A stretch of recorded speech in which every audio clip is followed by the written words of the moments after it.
Hello, everyone. Today, I would like to discuss with you something different than the East Coast Economic Update. I want to talk to you about the concept of the independent voter.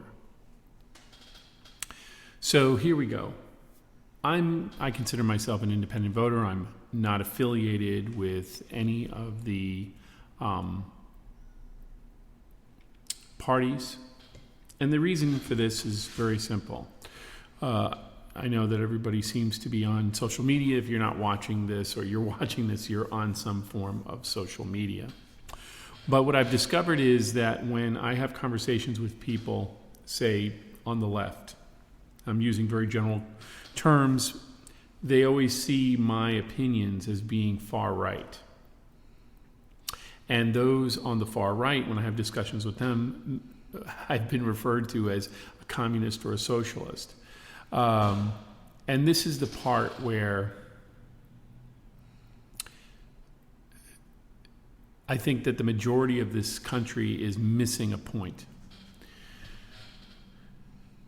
When George Washington was leaving as President of the United States at the end of his second term, or his first term,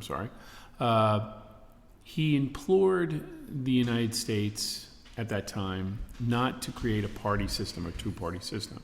The reason is ultimately in the wisdom and what I can extrapolate now, almost 250 years later, is that the problem is that a person can't vote for different people for different reasons. Either you, based on a Democratic or Republican position, you will end up either voting for one group of people and not voting for another group of people that would do your particular community in beneficially, and be forced to vote within a party system. And here's the problem with that. I'm an independent voter, and I'm going to expose some aspects of my personal opinions, and I try to keep politics out of my vlog and out of my other stuff because I'd rather talk about the essential stuff that's actually happening instead of getting filtered by a political idea or a concept and being mired down by that. But I'm going to make some statements about myself. Now, I would like to say over time, my opinions have changed because my situation has changed. My opinions have changed from experience and also age, also interactions with other groups of people. So what I'm about to say to you today may change in 5, 10, or 15 years.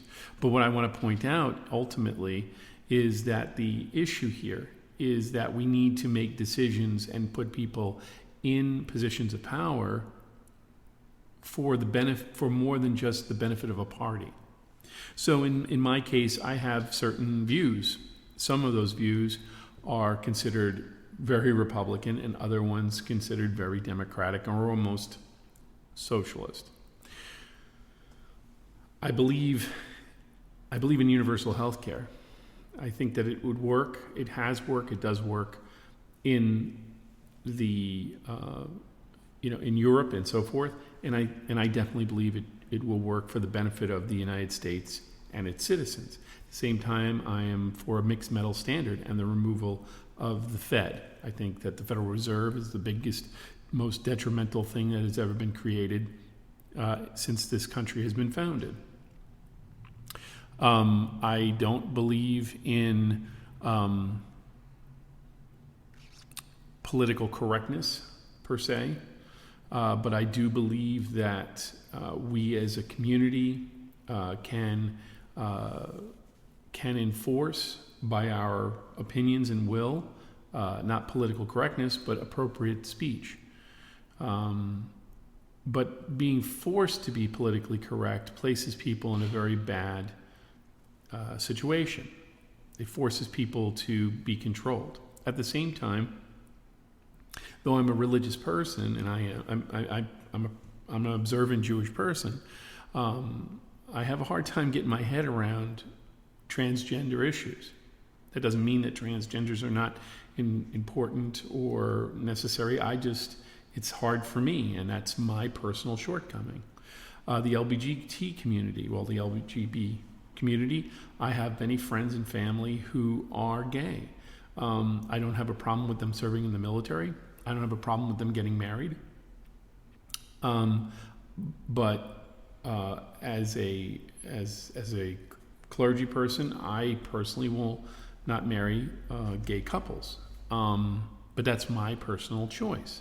And I think, and if I lay all this out, you can't place me on one end of the spectrum or another. And I think the majority of American people are in the same situation, but they get so caught up with their team, that Yankees versus Red Sox mentality, that this is my ball team for better or for worse, and it doesn't matter who's playing the game as long as I root for my team. And that is detrimental to this country, and it is absolutely detrimental to us as a people. Because if we don't hold the individual responsible for behaving and appropriately acting on aspects of politics, and we get behind something that we don't care, it's my party, and if ultimately your party does such things that are so detrimental that they start to eventually impact you, by that time you're helpless to change it. So what I'm trying to basically point out is that the reason why we have this, as they say in Yiddish, mishigas, this disaster, this madness between Democrats and Republicans resisting versus making America great again, both are ridiculous. What's important is that our purpose here is to do a number of things, I believe, which is to allow people to live freely, because that's what this country is about initially, even though we had slavery and all this other stuff, I understand. But we live in a world that we believe that you can become anything you want, and whether you pray to a doorknob or to a cross or you bow down to Mecca or whatever, you should, as long as you don't hurt anybody or hurt each other, or do anything against somebody's will, you should be allowed to live your life. That's the beauty, or that's the hope anyway, of living in this country.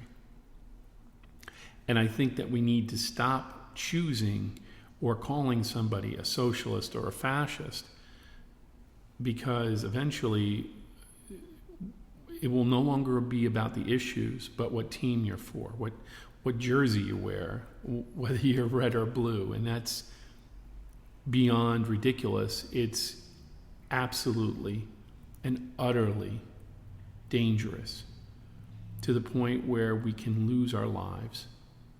So that's my sermon for today. But I just wanted to lay that out, because being an independent voter, being a true independent voter, means that you choose people for certain jobs, for certain purposes, not choosing your team.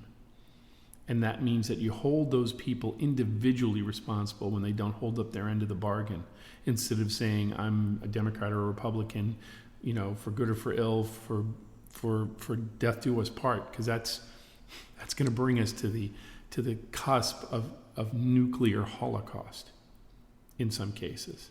So I'll be showing up with another economic update. You can also follow me on Anchor Radio, anchor.fm. Under the East Coast Economic Update. Hope to hear from you, and peace.